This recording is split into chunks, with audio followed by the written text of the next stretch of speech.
Embracing Jesus Christ means you have to be able to walk with an answered question.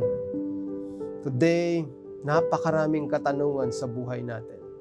Napakaraming katanungan sa buhay ng bawat isa kung ano ang mangyayari sa kinabukasan. Kung magkakaroon ba ng lunas, kung magkakaroon ba ng pagbangon ang ating economy na ito ay unti-unting bumabagsak. But hindi lang ito isolated to our country. It is worldwide. But the message is clear and very specific. We should embrace Jesus Christ as our Lord and Savior, our King, and we do all things for His glory. Kaya gusto ng Panginoon na maging matibay tayo. Affliction, trials, hardships, suffering, pain will be inevitable. But Jesus mold us to become like Him. The very thing the devil uses to destroy us, God will use to heal us.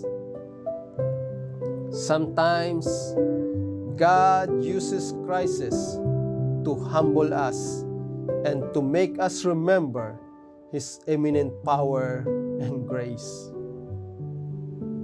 Minsan nakakalimutan natin na in times of crisis, we should love Him, we should embrace Him.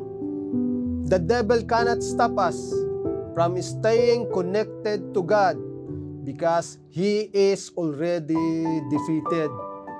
In John 16:33, walang kapangyarihan ng demonyo sa atin.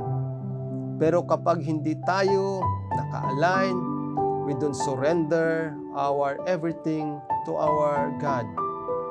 Nagkakaroon ng opportunity na mag-creep in ang kasalanan at yun ang gagamitin ng devil para sabihin sa atin na we are useless, we are nothing. But to God, we are everything because He created us in His own image. Can you find God in your pain and suffering? Yes, because the moment na mayroong mga pagsubok sa atin, nandiyon palagi nauna na si Jesus Christ na subukin. No one can escape suffering, but don't let coronavirus kill the highlights of Jesus Christ. Marami na ang mga ninuno natin na una sa atin, marami na silang suffering na pinagdaanan o mga pandemic o ang mga magulang natin nagsimula sa maraming mga suffering and pain, but still God has a purpose in our life. This crisis will come to pass. Huwag tayong sumuko, huwag tayong umiba. Kung kailan, sa panahon ng Diyos, in His terms and His condition, at hindi sa atin. Hindi tayo masusunod. Siya ang magsasabi kung kailan niya dapat i-rescue ang kanyang mga tao. But the moment na tayo ay nagsusurrender sa Kanya at hinihingi natin ang Kanyang mercy, dito natin nababasa ang kabaitan ng Panginoon. In Ezekiel 36:26, I will give you a new heart and a new spirit I will put within you, and I will remove the heart of stone from your flesh and give you a heart of flesh. Ito yung mga pangyayari sa buhay ng Israelites, kung saan sanay na silang maging alipin, wala nang confidence sa sarili, tinatanggap na lang kung ano ang ipagawa sa kanila, sakupin sila, utusan sila, kaya naging nasanay na. Pero tayo na kapag na kay Kristo, sabi niya, God will give us a new heart, a new spirit. Ibig sabihin, alisin ng Diyos na tayo ay mawalan ng confidence because He will give a new spirit and a new heart for all of us to continue the ministry of God. If we ask anything according to God's will, He hears us in 1 John 5:14. Kapag tayo ay nagsusumamo, tayo ay humihingi ng kapatawaran sa ating Diyos. Sinasabi at pinapangako niya na titinggin niya tayo gaano man kalaki ang ating mga kasalanan. Hindi man yan ma-describe na kasalanan dahil sa sobrang sama ng mga ginawa natin. But He is a forgiving God. At kapag pinorgive niya tayo, huwag naman natin itong ulit-ulitin at maging leverage dahil ang Diyos natin ay God of mercy and grace. One of the greatest legacy we can leave on earth is that our children love Jesus Christ. God will use affliction to change us. Ang mga pagsubok, ang mga pain, o hardship will change us to glory to glory. Dahil yan ang gusto makita ng Panginoon sa atin. God wants us to shape us in our unique strength that lasts forever. We have unique strength when we surrender to Jesus Christ. We have that power. We get exceptional when we learn how to embrace our faith in times of suffering and crisis. Meron tayong mga exceptional na dapat nating matutunan na the more na merong pagsubok sa ating buhay, doon naman nakikita ang exceptional nating paglilingkod sa ating Diyos. Learn on how the extended grace of God manifests in our life. God is eternal.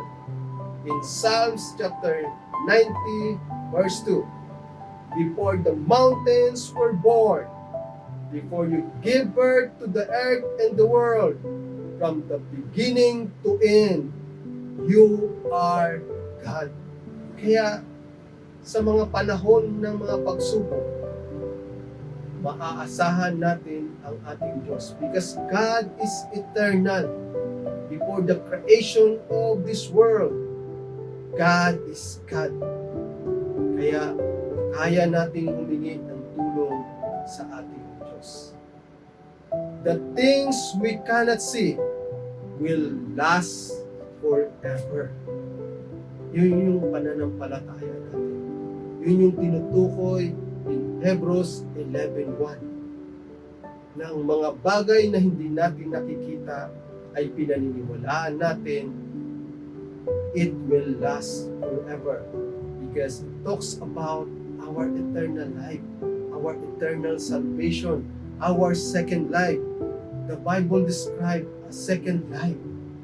Kaya dito sa buhay natin, patuloy tayong maniwala na ang Diyos ay buhay, ang Diyos ay nag-rule sa atin. Ang mga bagay na mga makalangit ang dapat nating unahin. Keep going and growing even in times of affliction. Kasi dito, makikita natin na pinupron tayo ng Panginoon. Personally, even in the church, pinupron niya ang mga dapat nating makasama. Our human weakness magnifies that all-surpassing power of God. Mahina tayo. piling lang natin malakas. At kapag nakikita na ang ating mga kahinaan, sabi nga, kapag ibinigay natin ang ating mga kahinaan, gagawing kalakasan ito ng Diyos. God can do the impossible or the insurmountable situation. He will change it in our favor. Ganun kabuti ang Panginoon kapag kinikilala natin siya. The pain and suffering we face in this world will give way to the glory in the next world. At sa langit po yun, everlasting. Tandaan natin na tayo ay tayo lamang, foreigners lamang, o immigrant lamang dito sa mundo ito. Hindi talaga ito ang place para sa atin. At sa mga nangyayari ito sa atin, ipinapakita lang na God is preparing us for our eternal being and our eternal life. Our next destination is in heaven. Napakabuti po. Isipin mo, wala ng pagtangis, wala ng mga injustice, wala ng mga bagay, mga pain and suffering ay mawawala. At kapag in-embrace natin na in times of pain and suffering, we embrace then Jesus Christ, our Lord and Savior. Isa po yun sa napakabuti and greatest thing na magagawa natin, na ibigay natin ang lahat sa Panginoon. Wala namang magagawa ang mga worry natin. Wala namang magagawa ang mga pagkukumahal natin. Sabi nga ng Matthew, hindi naman makapagdadagdag sa buhay natin ang pagkukumahal. Ibig sabihin, ibigay natin yan. As we embrace God, siyang bahala sa atin. And in this time, it will give us in the next level of our life, in the next dimension of our life, that's eternal life and eternal salvation. In Ephesians chapter 2, verse 6 to 7, and then, God raised up together, and He made us sit together in the heavenly place in Christ Jesus, that in the ages to come, He might show that the exceeding riches of His grace and His kindness towards us in Christ Jesus. Thanks for watching. Please like and subscribe and click notification bell to keep you updated. God bless.